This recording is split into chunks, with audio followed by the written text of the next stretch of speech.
السلام علیکم، کیا حال چال ہے سب کے؟ آج ماشاءاللہ سے 6 ایپیسوڈ ہے اور آج ہم بات کریں گے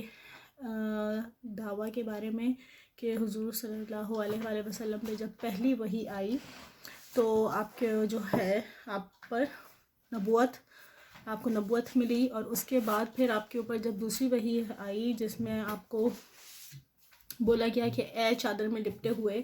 اٹھو، پھر خبردار کرو اور اپنے رب کی بڑائی بیان کرو. جب سورہ مدثر نازل ہوئی تو آپ کا درجہ جو ہے وہ نبوت سے رسالت پر بدل گیا اور آپ کو حکم دیا گیا کہ اٹھو اور خبردار کرو، اپنے رب کی بڑائی کو بیان کرو. تو اس طرح سے پھر آپ کا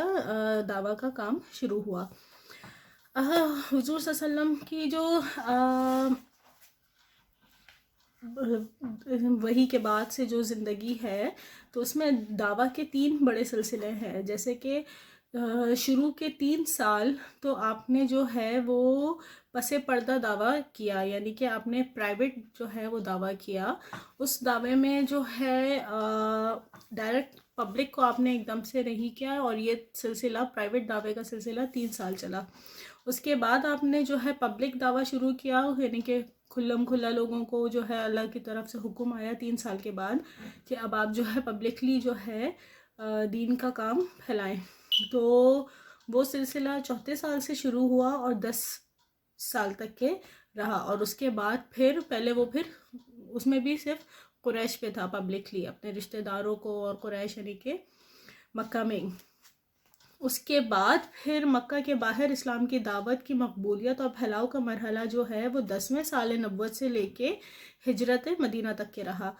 تو اس طرح سے یہ 3 مین مراحل تھے. تو پہلا جو دعویٰ کا سلسلہ شروع ہوا وہ آپ کا جو ہے پرائیویٹلی تھا. اچھا، پرائیویٹلی دعوے کا مقصد یہ کہ آپ نے سب سے پہلے جو کہ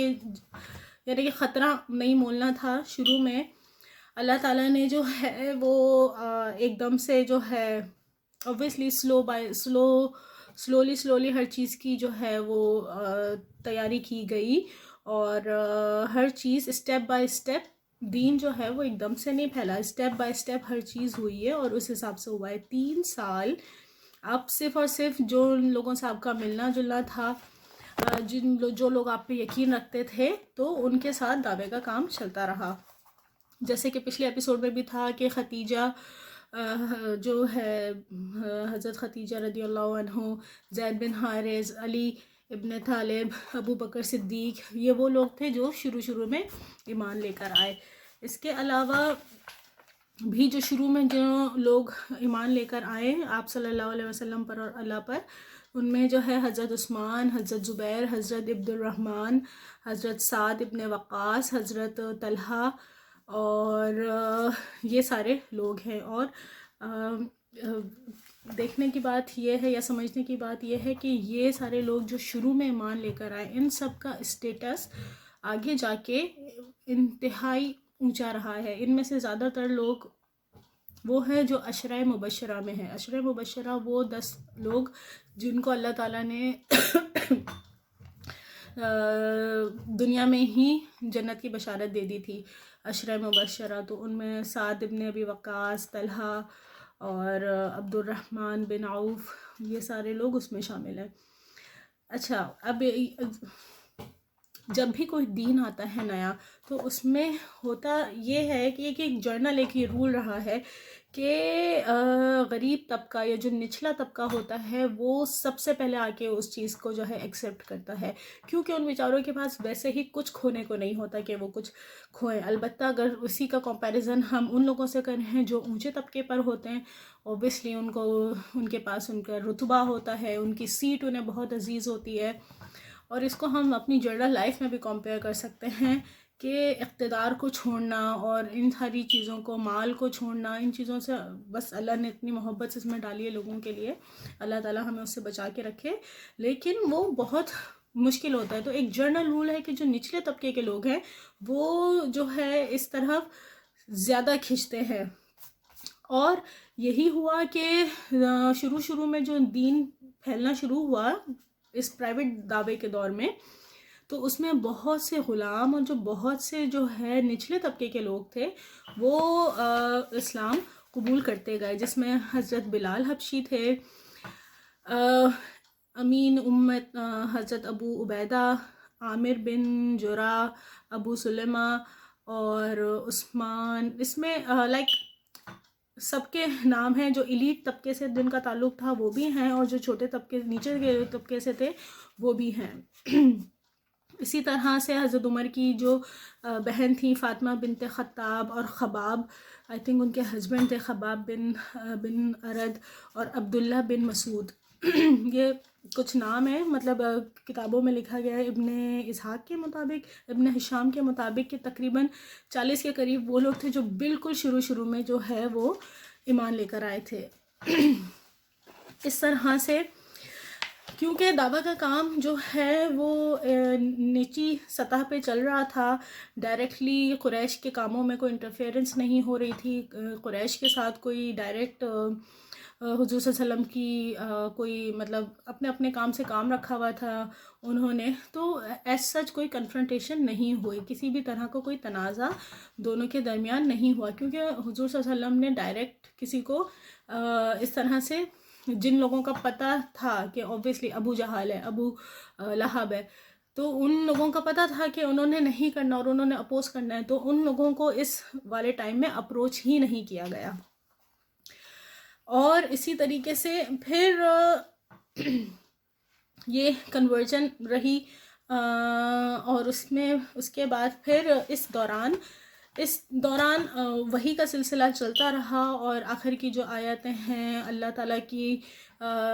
جو ہے لاسٹ کی اسپیشلی جو صورتیں ہیں وہ آتی رہیں. اس کے علاوہ نماز اور وضو کا سلسلہ بھی اس دوران جو ہے اللہ تعالیٰ نے حکم کر دیا تھا. کہا جاتا ہے کہ اس ٹائم صبح اور شام اللہ کی حمد بیان کرنے کا حکم دیا گیا تھا، یعنی کہ 2 رکعت نماز ہوتی تھی اور دن میں شاید 2 دفعہ، لیکن نماز اس ٹائم فرض نہیں ہوئی تھی. فرض جو ہے وہ معراج پہ جب گئے تھے پروفٹ محمد صلی اللہ علیہ وسلم، اس زمانے میں فرض ہوئی تھی. تو اس سے پہلے جو ہے یہاں تک کہ تھا کہ آپس میں ہی جو ہے دین مضبوط ہو رہا تھا اور لوگوں میں بھائی چارہ پھیل رہا تھا، اور یہ سلسلہ پھر چلتا رہا تقریباً 3 سال چلتا رہا. اس کے بعد پھر سورہ شورى کی آیت نمبر 214 میں آپ صلی اللہ علیہ وسلم کو حکم آیا کہ آپ اپنے نزدیک ترین قرابت داروں کو عذاب سے ڈرائیں. جب یہ حکم آیا تو پھر حضور صلی اللہ علیہ وسلم کو حکم ملا کہ اب آپ اپنے قریبی رشتہ داروں کو جو ہے آخرت کے عذاب سے ڈرائیں. تو آپ صلی اللہ علیہ وسلم نے پھر جو ہے باقاعدہ کھلی تبلیغ کا سلسلہ وہاں سے شروع ہوا. آپ نے حضرت علی کو بولا کہ آپ کھانا بنائیں، یعنی کہ تھوڑا سا گوشت اور تھوڑا سا اس میں سوپ کی شکل میں کوئی سالن تیار کیا گیا. اور بنو ہاشم یعنی کہ جو حضور صلی اللہ علیہ وسلم کے فور فادر تھے، ان سے ریلیٹیوز جو یعنی کہ کلوز فیملی ممبرس تھے، جس میں ان کے سارے چچا اور شاید ان کے بیٹے، ان کی پھپھیاں، تو ان لوگوں کو دعوت دی گئی اور کھانے پہ حضور صلی اللہ علیہ وسلم نے اپنے گھر پہ بلایا. کہا جاتا ہے، روایتوں میں آتا ہے کہ کھانا جو بنا تھا وہ اوبویسلی اتنا زیادہ نہیں تھا، لیکن جو کہ ہم ہمیشہ سے ایکسپیکٹ کرتے ہیں اور آگے بھی ہمیں بار بار یہ چیز ملے گی کہ حضور صلی اللہ علیہ وسلم کو اللہ تعالیٰ نے بہت سے معجزات دیے تھے. ان میں سے ایک معجزہ برکت کا بھی تھا کہ حضور صلی اللہ علیہ وسلم جس چیز میں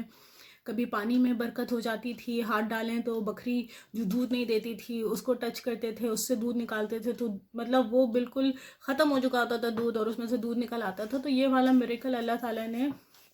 بہت سے میریکلز میں سے ایک میریکل حضور صلی اللہ علیہ وسلم کے پاس تھا. خیر، اس کی جھلک یہاں بھی نظر آتی ہے کہ آپ نے جو ہے وہ سب سے پہلے خود کھایا اور پھر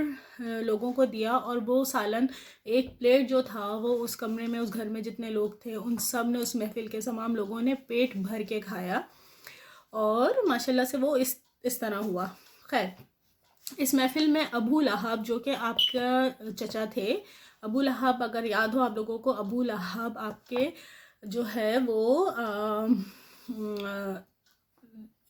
سگے نہیں لیکن مطلب سوتیلے چچا کہیں گے کیونکہ دوسری ان سے تھے نا وہ.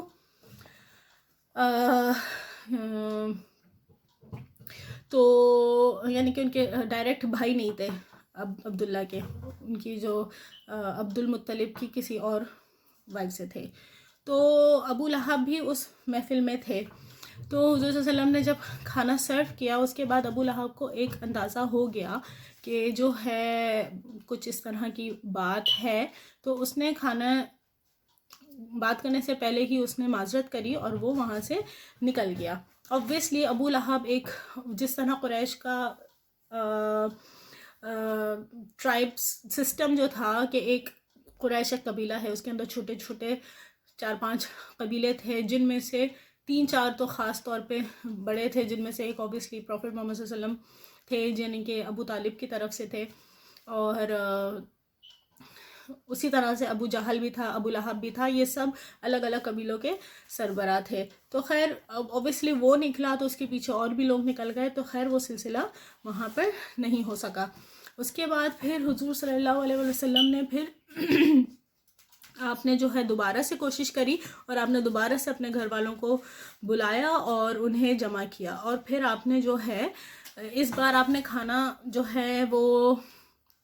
ختم ہونے سے پہلے ہی, اس سے پہلے ہی آپ نے اپنی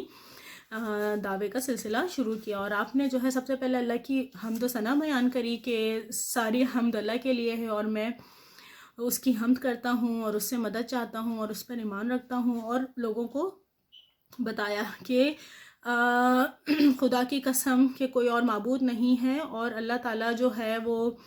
ایک دن جو ہے سب کو موت دے دے گا اور ایسا لگے گا کہ بس سو گئے ہیں اور اٹھیں گے, تو اس کے بعد جو ہے سب کا اپنا اپنا حساب ہوگا, اور اس کے بعد ہمیشہ کے لیے یا تو جنت ٹھکانا ہوگا یا جہنم. تو یہ حضور صلی اللہ علیہ وسلم کا پہلا جو ہے وہ ایک فیملی کو دعویٰ تھا. اس پر ابو طالب نے رسپانس کیا کہ ابو طالب نے کہا کہ خدا کی قسم آپ جو کہہ رہے ہیں یہ مطلب بہت اچھی بات ہے, لیکن ابھی میری طبیعت جو ہے وہ یہ اس بات کو اعتراف نہیں کرتی کہ میں عبد المطلب کا دین چھوڑ دوں. تو اگین قریش میں ان کی نسب بہت زیادہ ویلیو رکھتی تھی, ایٹ دا سیم ٹائم ان کی نسب اور ان کے دین, ان کے والدین کا دین, یعنی کہ ان کے والدین ان کے لیے بہت معزز تھے, اور ان کو کسی بھی طریقے سے جھٹلانا یا ان کی کسی بات کو غلط کہنا وہ تو سوال ہی نہیں پیدا ہوتا تھا نا. خیر تو انہوں نے لیکن ابو طالب نے ان کا ساتھ دیا کہ ٹھیک ہے آپ جو بھی آپ کو کام ملا ہے آپ کریں, ہم آپ کا ساتھ دیں گے, لیکن ابھی فی الحال میرا دل نہیں مانتا کہ میں اس بات کو اپنے والد کے دین کو چھوڑ دوں. اس پر ابو لہب نے تو فوراً ہی جب بات سنی تو اس نے ریجیکٹ کر دیا اور اس نے کہا کہ یہ بات تو میرے سننے کے بھی قابل نہیں ہے, اور وہ چلا گیا. اس کے بعد پھر آپ صلی اللہ علیہ وسلم جو ہے پھر انہوں نے دوبارہ سے ایک کوشش کری. اچھا ایک چیز ضرور یہاں پہ سمجھنے کی ہے کہ سیرہ میں جو بھی واقعات ہوئے ہیں ان کا آرڈر بہت سی جگہوں پہ ہمیں نہیں پتہ کہ کون سی چیز پہلے ہوئی تھی کون سی چیز بعد میں ہوئی تھی. کچھ چیزیں ہو سکتا ہے کہ یہ 4 مہینے بعد ہوئی ہوں, لائک ایک اگزامپل کے طور پہ کہہ رہی ہوں. تو یہ والی چیز ہے کہ واقعات تو بے شک سب موجود ہیں, لیکن ان کے آرڈرز کیا تھے, کون سی کس وقت ہوئی تھی, کتنے مہینے پہلے, کتنے مہینے بعد, بہت سی چیزوں کا نہیں پتہ چلتا, اور بہت سی چیزوں کی تاریخیں پتہ بھی چلتی ہیں ہمیں. لیکن یہ پوری سیرہ میں تھوڑا سا ہر جگہ رہا ہے. تو اب جو جیسا واقعہ ہے یہ اس کے فوراً بعد آیا یا اس کے یہ قریش کے بہت سارے ظلم و ستم کے بعد آیا, یہ کہاں ہوا. لیکن اوبیسلی جو ایک کتاب میں جس سیکوینس سے لکھا ہے میں اس سے کہہ رہی ہوں, لیکن ہو سکتا ہے کہیں آپ کے کسی اور کو سنیں تو ان کی سیکوینس تھوڑی سی آگے پیچھے ہو, لیکن انشاءاللہ واقعات سب کے سیم ہی ہوں گے. تو یہ والی چیز سیرہ میں مسلسل رہے گی کہ واقعات کی جو آرڈرنگ ہے وہ ضروری نہیں ہے کہ وہ 100% ٹھیک ہو. جیسے کہ حضور صلی اللہ علیہ وسلم معراج پہ گئے، اب وہ معراج میں پہلے وہ جو ہے 7ویں آسمان پہ گئے یا پہلے وہ اقصیٰ میں گئے، اس چیز کی، ان چیزوں کا آرڈر ہمیں 100% نہیں پتہ کہ انہوں نے پہلے جنت دیکھی تھی یا پہلے انہوں نے نماز پڑھائی تھی. کوئی کہتا ہے کہ انہوں نے جاتے ہوئے پہلے نماز پڑھائی مسجد اقصیٰ میں، کوئی کہتا ہے واپسی میں انہوں نے پڑھائی. تو یہ والی جو آرڈرز ہیں نا، یہ والے بس تھوڑے سے ہیں کہ یہ آگے پیچھے ہو سکتے ہیں. خیر اس کے بعد پھر سلسلہ ہوا کہ حضور صلی اللہ علیہ وسلم جو ہے دوبارہ سے انہوں نے کوشش کری اور اس بار وہ گئے کوہ صفا پہ. الحمدللہ ہم سب نے ہی جو ہے، کافی لوگوں نے، ہم میں سے جو ہے لوگوں نے مکہ میں صفا کی پہاڑی کو دیکھا ہے. تو آج سے اندازہ لگایا جائے 1400 سال پہلے کہ یہ پہاڑ اتنی چھوٹی جتنی نظر آتی ہے، یقیناً یہ اتنی چھوٹی نہیں تھی، یہ ٹھیک ٹھاک اونچی تھی. اور اس زمانے میں کوئی خبر دینی ہو تو اس کے اوپر جایا جاتا تھا. لائک اٹ سیلف وہاں پہ جانا کا مطلب یہ ہے کہ آپ کے پاس کوئی بڑی خبر ہے جو آپ دینے جا رہے ہیں. حضور صلی اللہ علیہ وسلم وہاں پہ گئے اور وہاں جا کے آپ نے سب کو پکارا. تو یہاں پہ جو روایت ہمیں ملتی ہے وہ ابن عباس، جو کہ پروفٹ محمد صلی اللہ علیہ وآلہ وسلم کے چچا تھے رضی اللہ عنہ، اور ان سے جو ہے یہ روایت ہے اور صحیح بخاری میں کہ حضور صلی اللہ علیہ وسلم جو ہے صفا پر چڑھے اور انہوں نے وہاں پہ جا کے آواز لگائی کہ اے قریش کہ میری بات کو سنو. تو لوگ سب جمع ہو گئے، یہاں تک کہ اگر کوئی لوگ نہیں چل پاتے تھے یا نہیں دیکھ پاتے تھے تو انہوں نے بھی اپنے گھر والوں کو بھیجا، یعنی کہ ہر کوئی وہاں جمع ہو گیا. ابو جہل اور یہ اور وہ ابو لہب سب جمع ہو گئے. خیر تو انہوں نے پروفٹ محمد صلی اللہ علیہ وسلم نے بات شروع کری کہ تم لوگ یہ بتاؤ کہ اگر میں تم لوگ کو خبر دوں کہ پہاڑ کے اس طرف سے ہمارے اوپر حملہ ہو گیا اور ایک پوری فوج آ رہی ہے تو کیا تم لوگ میری بات کا یقین کرو گے؟ لائک انہوں نے جاتے ایک دم سے جو ہے وہ جو ہے اللہ کو پریچ کرنا یا ایک دم سے دعویٰ کرنا نہیں شروع کر دیا، بلکہ انہوں نے پہلے تصدیق کری کہ بھائی مجھے بتاؤ میرا اسٹیٹس کیا ہے، کیا تم لوگ میری بات کو مانو گے؟ تو آگے سے سب نے جواب دیا ہاں، ہم نے ہمیشہ تمہیں سچا ہی پایا ہے اور ہم تمہاری بات کو مانیں گے، تمہارا ہمارے ساتھ ہمیشہ سچ کا تجربہ رہا ہے. تو اس پہ جو ہے آپ نے جو ہے حضور پروفٹ محمد صلی اللہ علیہ وسلم نے بتایا دس از دا فرسٹ پبلک دعویٰ، کہ پبلکلی کھڑے ہو کے آپ نے سب کو خبردار کیا کہ میں تمہیں ایک سخت عذاب سے پہلے خبردار کرنے کے لیے بھیجا گیا ہوں. اور انہوں نے وہاں پہ ہر بندے کا، ہر قبیلے کے حوالے سے نام لیا کہ اے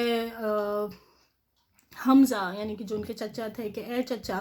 میں آپ کو جہنم سے نہیں بچا سکتا، میں آپ کو اللہ کی گرفت سے نہیں بچا سکتا، اس لیے آپ لوگ جو ہے اس کی اپنے آپ کو اس سے بچائیں. اور کہا جاتا ہے یا لکھا ہے کہ ہر کسی کا انہوں نے نام لیا، یہاں تک کہ آخر میں اپنی بیٹی کہ اے محمد کی بیٹی فاطمہ اپنے آپ کو جہنم سے بچا، کیونکہ میں تم لوگوں کو اللہ کی گرفت سے نہیں بچا سکتا، لیکن جو میری نسبت دنیا میں تمہارے سے ہے اس کا میں پابند ہوں، یعنی کہ جو بھی رسپانسبلٹیز میرے اوپر ہیں تمہاری، میں اس کا پابند ہوں، لیکن آخرت میں تمہیں کسی عذاب سے نہیں بچا سکتا. تو یہ جو ہے ان کا پہلا دعویٰ تھا. اب اس میں بھی 2 پوائنٹس ملتے ہیں. ایک تو یہ کہ بات کرنے کا جو طریقہ دیکھیں کہ پہلے وہ گئے اور انہوں نے جا کے سب سے پہلے تصدیق کری کہ بھائی میں آپ لوگ کو جو بات بتانے والا ہوں، اگر وہاں سے پہاڑی کے پیچھے سے کوئی فوج ہمارے اوپر حملہ کر دیں تو آپ کہو گے کہ مطلب کیا یہ بول رہا ہے یا واقعی آپ جاؤ گے اور تیاری کرو گے؟ انہوں نے کہا نہیں، بالکل ہم آپ کو سچا پائیں گے. اور اسی کے بعد انہوں نے سب سے پہلے اپنی فیملی کو کیا تبلیغ کری؟ یہی کہ اپنے آپ کو آگ سے بچائیں، کیونکہ میں پروفٹ ہونے کے باوجود بھی آپ کو آگ سے نہیں بچا سکتا. اور اسی طریقے سے جو ہے پھر واقعہ یہ ہوا کہ یہ سب جب حضور صلی اللہ علیہ وسلم نے بولا تو اس کے رسپانس میں ابو جہل نے، ابو لہب نے جو ہے مٹی اٹھائی اور اس نے جو ہے آپ صلی اللہ علیہ وآلہ وسلم کی طرف بھیجی اور ان کو برا بھلا بولا کہ تو غارت ہو نعوذ باللہ، اور تو نے ہمیں اس لیے یہاں پہ جمع کیا ہے، اور میں جو ہے لائک کرس کیا. تو اس وقت سورہ لہب جو کہ تبت یدا ابی لہب وتب، وہ والی صورت نازل ہوئی، جس کا جو ترجمہ ہے وہ ہم نے پڑھائی ہے کہ ابو لہب کے دونوں ہاتھ ٹوٹ گئے اور وہ ہلاک ہو گیا. یہ تو اس کا نہ تو اس کا مال اس کو کام آیا اور نہ اس کی کمائی، اور وہ عنقریب بھڑکنے والی آگ میں جائے گا، اور اس کی بیوی بھی جائے گی جو لکڑیاں ڈھونے والی ہے، اور اس کی گردن میں سخت کھجور کی بنی ہوئی رسی ہوگی. تو یہ ہے ابو لہب کا جو سخت دشمن تھا، حالانکہ وہ آپ کا چچا تھا. لائک آپ کے 4 چچا تھے، چاروں چچا کا الگ الگ اسٹیٹس ہمیں ملتا ہے. ایک ہے حضرت حمزہ جو کہ احد میں جو ہے شہید ہوئے، اور ان کو کہا جاتا ہے سعید الشہداء، یعنی کہ شہداء میں سب سے اونچا رتبہ ان کا تھا. اسی طریقے سے حضرت عباس تھے جو کہ الحمدللہ مسلمان ہوئے، اور لیکن دوسری طرف ابو طالب جن سے حضور صلی اللہ علیہ وسلم پہ انتہا محبت کرتے تھے، ان کا ایک بہت قریبی ان کے ساتھ آپ کا بانڈ تھا. اور لاسٹ میں یہ ابو لہب جس کے اوپر دیکھیں کس طریقے سے اللہ تعالیٰ نے جو ہے اس کا انجام بتایا ہے ہمیں. خیر پھر یہ سلسلہ چلتا رہا، اور پھر حضور صلی اللہ علیہ وسلم نے باقاعدہ پبلکلی دعوے کا کام شروع کر دیا. اب اس میں طرح طرح کی رکاوٹیں پھر وقت کے ساتھ ساتھ بڑھتی گئیں. اچھا، اب جب یہ سلسلہ ہوتا رہا اور لوگوں نے سننا شروع کر دیا، تو ابو طالب کے پاس جو ہے یہ سارے سربراہ جو ہے جمع ہوئے، اور جا کے بولا کہ لائک ویری کامن تھنگ نا، کہ جب کسی کو کوئی بات سمجھ نہیں آ رہی ہوتی ہے تو کس طرح سائڈ ٹریک ہو جاتا ہے نا، کہ ابو طالب کے پاس آئے کہ بھائی یہ تو ہمارے باپ دادوں کو برا بھلا کہتا ہے، ہماری تعلیمات کا مذاق اڑاتا ہے، آپ اس کو روکیں. لیکن ابو طالب نے اس بات کو رفع دفع کیا، اور کوئی زیادہ جو ہے وہ نہیں مسئلہ ہوا. اور خیر پھر یہ سلسلہ چلتا رہا، اور پھر لوگ جو ہے اس کے بعد پھر کچھ عرصے کے بعد جب دیکھا کہ اور زیادہ لوگ جو ہے وہ مسلمان ہوتے جا رہے ہیں، تو آپ جو ہے پھر سے یہ سارے بڑے بڑے سربراہ مل کے جو ہے ابو طالب کے پاس آئے، اور ابو طالب اور اس دفعہ آ کے جو ہے انہوں نے ابو طالب کو بولا کہ کیونکہ دین کا سلسلہ اور زیادہ تیزی سے پھیلنے لگ گیا، تو پھر سارے یہ سربراہ سب جمع ہوئے، اور انہوں نے پھر سے جو ہے ابو طالب کے پاس گئے، اور اس بار جو ہے انہوں نے اپنے ساتھ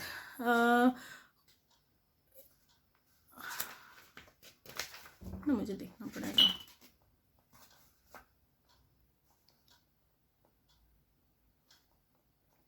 اچھا خیر پھر ابو طالب کو یہ سلسلہ چلتا رہا. ابو طالب نے اس بات کو رفع دفع کیا، اور اس کے بعد پھر کچھ عرصے کے بعد دوبارہ سے جب اور زیادہ تیزی سے کام پھیلنے لگا، تو دین اسلام کو قبول کرنے لگے. تو پھر قریش کے پھر سارے سربراہ جمع ہوئے، اور اس بار ان لوگوں نے ولید بن مغیث کے لڑکے عمار کو ہمراہ لیا اور ابو طالب کے پاس پہنچے، اور بولا کہ ابو طالب یہ قریش کا سب سے بانکا اور خوبصورت نوجوان ہے، آپ اسے لے لیں. اس کی آپ جو ہے مطلب آپ اس لڑکے کو اپنا بنا لیں، اور ایسا کریں کہ آپ کا جو بھتیجا ہے آپ اس کو ہمارے حوالے کر دیں. اور کیونکہ وہ ہمارے بڑوں کا مذاق اڑاتا ہے، ہمارے بتوں کو برا بھلا کہتا ہے، ہمارے بڑوں کی جو روایات ہیں ان کو برا بھلا کہتا ہے، اور یہ اور وہ ساری چیزیں جو ہے انہوں نے بولی. ابو طالب نے جب یہ سنا تو انہوں نے کہا خدا کی قسم تم لوگوں نے کتنا برا سودا کیا ہے. تم لوگ چاہتے ہو کہ میں اس کو اپنا بیٹا بنا لوں، اس کو میں کھلاؤں اور اس کو پلاؤں اور اس کے اس کو پالوں اور پوسوں، اور میں اپنا بیٹا جو ہے تم مجھ سے اس کو طلب کر رہے ہو تاکہ میں تمہیں اسے دے دوں اور تم اس کو قتل کر دو، خدا کی قسم یہ نہیں ہو سکتا۔ انہوں نے بہت سختی سے انہیں جواب دیا۔ اس کے بعد جب جو ہے خیر یہ ساری بات ہوئی، اور حضور صلی اللہ علیہ وسلم کو پھر ابو طالب نے بلایا کہ دیکھو اب قریش کے لوگ کس طرح کی مجھ سے باتیں کر رہے ہیں، وہ چاہتے ہیں کہ میں تم کو انہیں دے دوں۔ تو ابو طالب نے جو ہے آپ سے بولا کہ دیکھو تم اب پروفٹ محمد صلی اللہ علیہ وسلم سے بولا کہ آپ جو ہے اپنے آپ پہ بھی رحم کریں اور مجھ پہ بھی رحم کریں، اور مجھ پہ اس معاملے میں اتنا بوجھ نہ ڈالیں کہ میرے بس سے باہر ہو جائے۔ تو یہ سن کے حضور صلی اللہ علیہ وسلم کو بھی ہوا کہ میرے چچا بھی اب میرا ساتھ چھوڑ دیں گے، اور آپ کی مدد بھی جو ہے جیسا آپ کمزور پڑ رہے ہیں اب اس سے، تو لیکن آپ نے جواب دیا کہ چچا جان خدا کی قسم یہ لوگ اگر میرے ایک ہاتھ میں سورج اور دوسرے ہاتھ میں چاند بھی رکھ دینا تب بھی میں اللہ تعالیٰ کی جو اللہ تعالیٰ نے جو مجھے کام دیا ہے میں اس کام کو نہیں چھوڑ سکتا۔ اوبویسلی حضور صلی اللہ علیہ وسلم کی ڈٹرمنیشن دیکھ کے، اور اوبویسلی دونوں کے درمیان ایک جو بانڈ تھا اس کو بھی سمجھنا بہت ضروری ہے کہ ان کے درمیان ایک انتہائی حضور صلی اللہ علیہ وسلم 43 ایئر سے ان کے ساتھ رہ رہے تھے، ایک والد کی فگر وہ ان کے لیے رکھتے تھے، ایک انتہائی عزیز ان کے لیے وہ تھے۔ اور یہ ہمیں ویسے بھی پتہ چلتا ہے جیسے جیسے آگے تبلیغ کا سلسلہ شروع ہوا، اور ایون جب ابو طالب جو ہے اپنے ڈیتھ بیڈ پہ تھے تب حضور صلی اللہ علیہ وسلم نے کتنی کوشش کری کہ وہ ابو طالب کو کنونس کر لیں کہ آپ مسلمان ہو جائیں، آپ مسلمان ہو جائیں، لیکن وہ بس، اور وہ دل سے مانتے بھی تھے کیونکہ انہوں نے جگہ جگہ پہ حضور صلی اللہ علیہ وسلم کا ساتھ دیا شروع سے آخر تک، اور ان کو پتہ تھا کہ میرا جو بھانجا ہے وہ سچ بول رہا ہے۔ لیکن صرف اور صرف جو بات ان کے آگے تھی وہ یہ کہ میں اپنے والد کے دین کو نہیں چھوڑ سکتا۔ آخر میں بھی وہ کلمہ پڑھنے والے تھے، حضور صلی اللہ علیہ وسلم نے ان سے اتنی ریکویسٹ کری کہ بس آپ کلمہ پڑھ دیں، میں اللہ تعالیٰ سے آپ کی جو ہے وہ بخشش کی دعا کر لوں گا اور اللہ تعالیٰ آپ کو معاف کر دے گا۔ لیکن وہیں پہ ابو جہل کھڑا ہوا تھا، ابو لہب نے ان کو بولا کہ آپ جو ہے تم اپنے والد کے دین کو چھوڑ دو گے، اور جسٹ اس وجہ سے کہ بس لوگ کیا کہیں گے، اور میں جو ہے میری جو ایک نام ہے، میرا جو ایک رتبہ ہے وہ ختم ہو جائے گا، جسٹ اس وجہ سے وہ کلمہ کہتے کہتے رہ گئے۔ اور اس میں بھی بے شک اللہ کی حکمت تھی۔ آپ کا اور چچا کے بانڈ کے حوالے سے ہی ایک اور واقعہ ہے کہ ایک دفعہ جو ہے حضرت عباس جو ہے وہ پوچھتے ہیں، حضرت عباس جو آپ کے چچا تھے وہ پوچھتے ہیں اپنے بھائی کے لیے کہ آپ جو ہے آپ صلی اللہ علیہ وسلم کو بچپن سے لے کے اب تک آپ کی مطلب اتنے عرصے تک کے ابو طالب نے آپ کی اتنی مدد کری کہ کیا یا رسول اللہ آپ ان کی کوئی مدد نہیں کر سکیں گے؟ تو آپ فرماتے ہیں کہ نہیں، میں کروں گا۔ اسی وجہ سے اللہ نے مجھ کو صرف اور صرف ایک دعا کی اجازت دی تھی، اسی لیے میں نے جو ہے اسی وجہ سے ابو طالب کو جہنم سے نکال دیا گیا ہے، اور جہنم سے وہ دور ہے، اور جہنم میں نان مسلمس میں ابو طالب ہی ایک وہ واحد انسان ہے جن کا سب سے اونچا اسٹیٹس ہے، جو ہمیں حدیثوں سے پتہ چلتا ہے، اور ان کو سب سے کم عذاب ہوگا، ان کو سب سے کم عذاب ہوگا صرف اور صرف پروفٹ محمد صلی اللہ علیہ وسلم کی دعا کی وجہ سے۔ جب آپ کا انتقال ہوا، جب آپ کی ڈیتھ ہوئی، تب حضور صلی اللہ علیہ وسلم جو ہے وہ اللہ سے دعا کرتے رہے اور کہتے رہے کہ میں اس وقت تک کے جو ہے دعا کروں گا جب تک کہ اللہ تعالیٰ مجھے اس کے لیے منع نہ کر دیں۔ یوزلی جو پروفٹس ہوتے ہیں ان کو وہ کوئی بھی کام اللہ کی مرضی کے بغیر نہیں کر سکتے، ان کو ہر چیز کے لیے اللہ کی پرمیشن لینی پڑتی ہے، وہ کوئی بھی چیز اپنی مرضی سے نہیں کر سکتے۔ لیکن ابو طالب کے سلسلے میں انہوں نے کہا جب تک کہ مجھے حکم نہیں ہوگا میں دعا کرتا رہوں گا، اور وہ دعا کرتے رہے۔ اسی سلسلے میں ہی پھر ان کو پرمیشن ملی کہ آپ ایک دعا کوئی کریں، جو کہ اللہ تعالیٰ نے قبول کری، اور ان کو ایک اور حدیث میں ملتا ہے کہ صرف اور صرف جو ہے ابو طالب کو صرف اور صرف آگ کے جوتے پہنائے جائیں گے۔ بنسبت یا کمپیئر کیا جائے تو کفار کا یہ عذاب نہیں ہے. کفار تو آگ میں جہنم کے عذاب میں ڈالے جائیں گے. اللہ تعالیٰ ہم سب کو محفوظ رکھے. لیکن یہ تھا ان کا بانڈ، یہ تھا ان کا بانڈ ابو طالب کے ساتھ. Back to story. جب انہوں نے یہ بات سنی کہ میں یہ کام نہیں چھوڑوں گا، چاہے کچھ بھی ہو جائے میرے ساتھ، میں یہ کام نہیں چھوڑوں گا،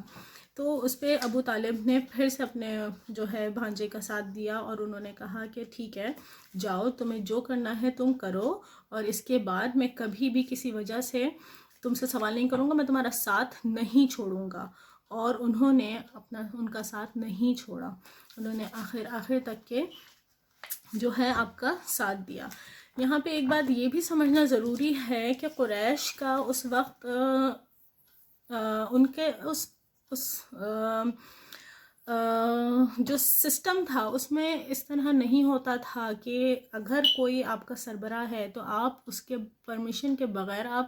اس قبیلے کے کسی بھی بندے کو ہاتھ بھی نہیں لگا سکتے، ٹھیک ہے، بال بھی باںکا نہیں کر سکتے، وہ والی بات تھی. تو یہ چیز اللہ تعالیٰ نے کس طریقے سے سارا کچھ کیا، اب سوچو تو سب چیزیں سمجھ آتی ہیں. لیکن اس ٹائم پہ لائک قریش کے سارے سربراہ مل کے کہہ سکتے تھے کہ بھائی آج مطلب جو کبھی نہیں ہوا تھا وہ ہو بھی سکتا تھا کہ بھائی ہم آپ کو اس پاور سے ہٹاتے ہیں اور آپ کا بھانجا جو ہے یہ کر رہا ہے. لیکن ان کی وجہ سے اللہ تعالیٰ نے کسی نہ کسی طرح سے حضور صلی اللہ علیہ وسلم کو پروٹیکشن دی، اور وہ سب سے بڑا اس کا سبب تھے.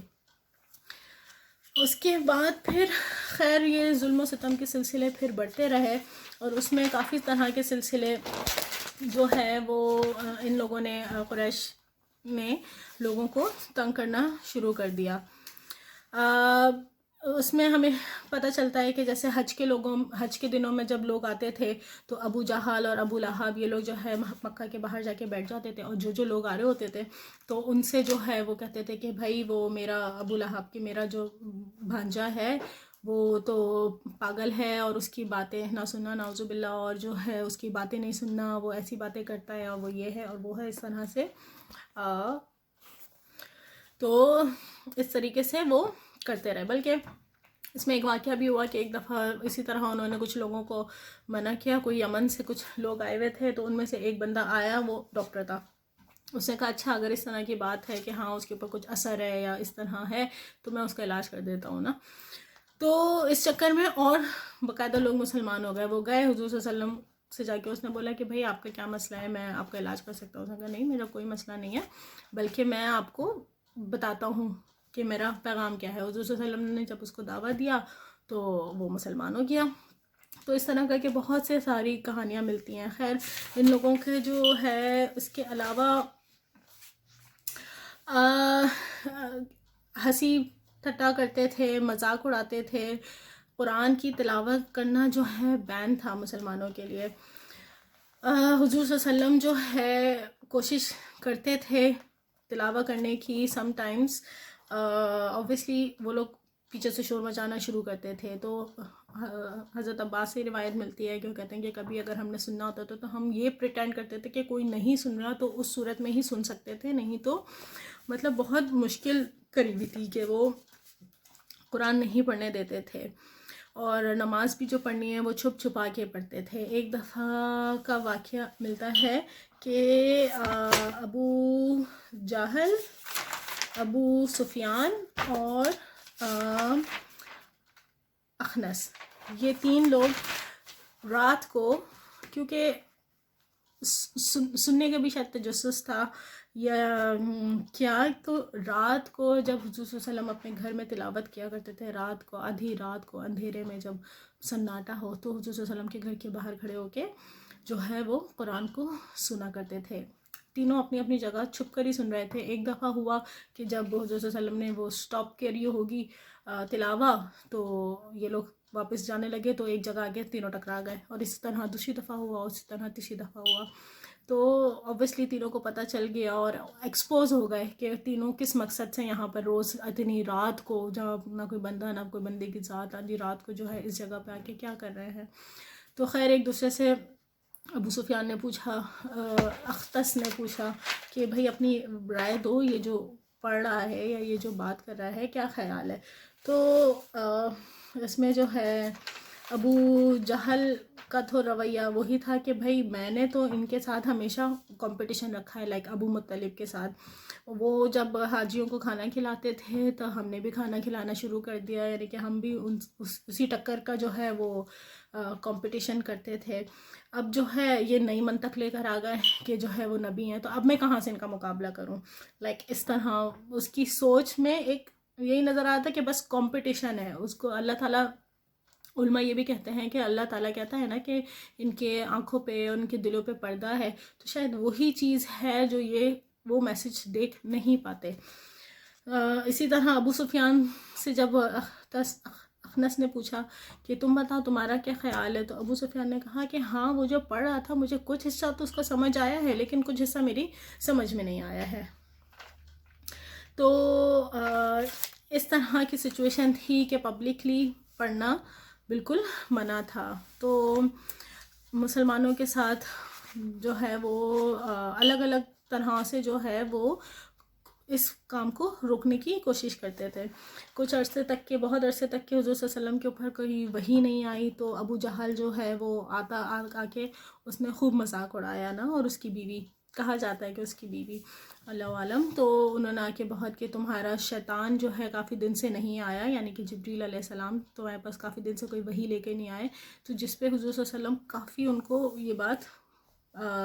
نے ہرٹ کیا، تو پھر اللہ تعالیٰ نے ان کے اوپر ان کو جو ہے کوئی آیت نازل کری، کوئی وحی بھیجی جس سے ان کو تسلی دی۔ اور اس طرح سے ہر موقع پہ بہت سی چیزوں کا یہاں پہ ریفرنسز دیے ہوئے ہیں، وقت کمی کی وجہ سے میں ان سب کو شامل نہیں کر رہی۔ ایک واقعہ اور جو میں شامل کروں گی کہ ایک دفعہ اوبیسلی سب کمیٹیز بیٹھ رہی تھیں، باتیں ہو رہی تھیں کہ بھائی کیا کیا جائے، کس طرح سے روکا جائے، تو اسی طرح سے ایک دفعہ پھر ایک کمیٹی بیٹھی، اور اس میں جو ہے وہی کیا کہتے ہیں ابو جہل، ابو لہب، یہ سارے بڑے بڑے جو ٹاپ اس ٹائم کے جو حکمران تھے وہ سارے جمع ہوئے، اور پھر بات ہوئی کہ ایک وہ تھا ولید ابن مغیرہ جو کہ پوئٹ تھا، وہ خود ایک اس زمانے کا ایک مشہور پوئٹ تھا، ٹھیک ہے۔ تو اس نے پروفٹ محمد صلی اللہ علیہ وسلم کو ایک دفعہ قرآن پڑھتے ہوئے سنا، اور جب اس نے سنا تو اس نے سمجھ لیا کہ یہ تو شاعری نہیں ہے، کیونکہ ایک یہ بھی ان کا طریقہ تھا کہ وہ کہتے تھے کہ یہ تو شاعر ہے، یہ مطلب 3-4 چیزیں تھیں نا، وہ کہتے تھے یا تو یہ شاعر ہے، سم ٹائمز جو ہے یہ لوگوں کے اوپر جادو کر دیتا ہے تو لوگ اس کے باتوں میں آ جاتے ہیں، سم ٹائمز اس کے اوپر جادو ہو جاتا ہے، تو مطلب اس لیے بس مذاق اڑانا اور وہ اس طرح کر کے نا کہ یہ تو جھوٹ بولتا ہے، جھوٹ نہیں، لائک کیا کہتے ہیں شاعری کرتا ہے یا جادو کرتا ہے، اس طرح سے الزامات لگاتے تھے اور اس طریقے سے ریجیکٹ کرتے تھے اللہ تعالیٰ کی تعلیمات کو۔ تو خیر اس نے جب ولید ابن مغیرہ نے جب یہ سب سنا، اور پھر وہ جب کمیٹی بیٹھی تو اس نے پریز کیا کہ یہ جو اسپیچ ہے جو میں نے محمد کو سنا ہے صلی اللہ علیہ وسلم کو، یہ کسی انسان کی باتیں نہیں ہیں، یہ کسی انسان کی اسپیچ نہیں ہے، اور نہ ہی یہ کسی جن کی اسپیچ ہے، کیونکہ وہ خود ایک اس زمانے کا ٹاپ کلاس شاعر تھا۔ تو یہ بات جب ابو جہل کو پہنچی، کیونکہ وہ ابو جہل کے ہی قبیلے کا تھا، تو لوگوں نے ابو جہل تک کے پہنچے، اس نے کہا اچھا اس سے تو میں نپٹتا ہوں۔ خیر وہ گیا، جا کے اس نے بولا کہ تم سنا ہے کہ تم نے جو ہے سنا ہے اور تم بہت جیسے اس سے متاثر ہو گئے ہو، لوگ تم سے جو ہے بالکل بھی مطمئن نہیں ہیں، لوگ تم سے بالکل سیٹسفائی نہیں ہوں گے جب تک کہ تم پروفٹ محمد صلی اللہ علیہ وسلم کو ڈس اون کر دو، یعنی کہ محمد کو تم ڈس اون کرو اور جو تم نے کہا ہے یعنی کہ اس کے خلاف جا کے بات کرو۔ تو اس نے بولا کہ اچھا ایسا کیا ہے، تو تم بتاؤ میں کیا بولوں۔ اس نے ولید ابن مغیرہ نے ابو جہل سے بولا، ابو جہل یا ابو لہب، ان دونوں میں سے کوئی تھا، آئی تھنک ابو جہل۔ تو ان لوگوں نے، کیونکہ ابو جہل کو کہا جاتا ہے قریش کا فرعون تھا وہ، تو لوگوں نے اس نے کہا، ولید نے پوچھا ابو جہل سے کہ تم بتاؤ تو میں کیا بولوں، تو ابو جہل نے بولا کہ تم ایسا کرو کہ تم بولو کہ وہ دیوانہ ہے، پاگل ہے. تو ولید نے کہا کہ نہیں، وہ تو پاگل نہیں ہے، کیونکہ جو اوبویسلی پاگل کی ایک کچھ خاص چیزیں ہوتی ہیں جو کہ اس کے اندر نہیں ہے. اس نے کہا اچھا تو تم بولو کہ وہ کاہن ہے. کاہن مطلب کہ وہ فارچیون ٹیلر ہے، یعنی کہ وہ فیوچر کی باتیں بتاتا ہے اور وہ سب بتاتا ہے. تو اس نے کہا کہ نہیں، میں نے جو سنا ہے، میں وہ دیکھا ہے، وہ بھی نہیں ہے، کیونکہ فارچون ٹیلرس کے پاس آدمی ہر چیز کے جو وہ کارڈز ہوتے ہیں اور وہ کرسٹل بال، مطلب اس زمانے میں جو بھی ہوگا تو وہ بھی نہیں ہے. میں نے کہا اچھا تو تم ایسا کرو کہ تم بولو کہ وہ میجیشین ہے، جادوگر ہے. تو اس نے کہا کہ نہیں، جادوگر کے پاس جو چیزیں ہوتی ہیں یا جادوگر کے جو طریقے ہوتے ہیں وہ بھی اس کے پاس نہیں ہیں. تو انہوں نے کہا اچھا پھر تم ایسا بولو کہ وہ پوئٹ ہے. اس پہ ابن ولید جو تھے، ولید ابن مغیرہ، وہ ہو گیا کہ پوئٹ، لائک میں ہوں پوئٹ، تو میں جو ہے اوبویسلی اس زمانے کا میں پوئٹ ہوں، میں بتا رہا ہوں کہ یہ پوئٹری نہیں ہے. تو ابو جہل نے کہا کہ ٹھیک ہے پھر تمہیں خود کچھ بتاؤ کہ کیا ہے. خیر یہ ساری چیزیں ہوئیں اور اس کے بعد پھر جو ہے اس نے کہا اچھا ٹھیک ہے کچھ مجھے سوچنے دو. اچھا اب اس میں یہاں پہ وہ سوچ رہا ہے، دوسری طرف اللہ تعالیٰ نے جو ہے وہ وحی نازل کری پروفٹ محمد صلی اللہ علیہ وسلم پر، اور اس کے اندر اور باہر کا سارا حال بتا دیا کہ وہ کس طرح کمرے میں ٹہل رہا ہے، کس طرح اس کے ماتھے پہ جو ہے بل پڑ رہے ہیں. سورہ مدثر کی 11 سے لے کے 26 تک کے جو آیتیں ہیں اس میں اس کا جو ہے پورا منظر کشا ہے. تو اللہ تعالیٰ یہاں پہ پھر کہتے ہیں کہ مجھے اور اسے چھوڑ دے جس نے، میں نے اکیلا اس کو پیدا کیا ہے، یعنی کہ اور اسے بہت سا مال دیا. یعنی کہ یہاں پہ ان آیتوں سے مطلب لیا جاتا ہے کہ یہاں پہ ولید ابن مغیرہ سے مراد ہے کہ اللہ تعالیٰ نے کیسے اس کو اکیلا پیدا کیا، اور پھر وہ کہتا ہے کہ مجھے اکیلا چھوڑ دو سوچنے کے لیے. اور پھر اس کو بہت سا مال دیا اور اس کو بہت سی اولادیں دیں، اس کو بہت سے بیٹے دیے، یعنی کہ اس کو بیٹے جو اس کے ہمیشہ اس کے آگے پیچھے رہتے تھے. اور میں نے اسے بہت کچھ کشادگی دے رکھی ہے، پھر بھی اس کی چاہت ہے کہ میں اس سے اور زیادہ دوں. نہیں، وہ ہماری آیتوں کا مخالف ہے. ان قریب میں اسے ایک سخت چڑھائی چڑھاؤں گا. اس نے غور کر کے تجویز کری، اسے ہلاکت ہو. کیسی تجویز سوچی، اور پھر غارت ہو، کس قدر اندازہ کیا. اس نے پھر دیکھا، پھر تیوری چڑھائی اور منہ بسوڑا، یعنی کہ ماتھا سکیڑا اور منہ بسوڑا، اور پھر پیچھے ہٹ گیا اور غرور کیا اور کہنے لگا یہ تو صرف جادو ہے جو نقل کیا جاتا ہے. تو میں نے کہا اس کو شامل کیا جائے تاکہ ہمیں ایک کنیکشن رہے اس کا بھی قرآن کے ساتھ. تو یہ اس کا حال اللہ تعالیٰ نے کیسے بیان کیا ہے، اور پھر کس طرح سے اس کا عذاب جو ہے کہ ایک مشکل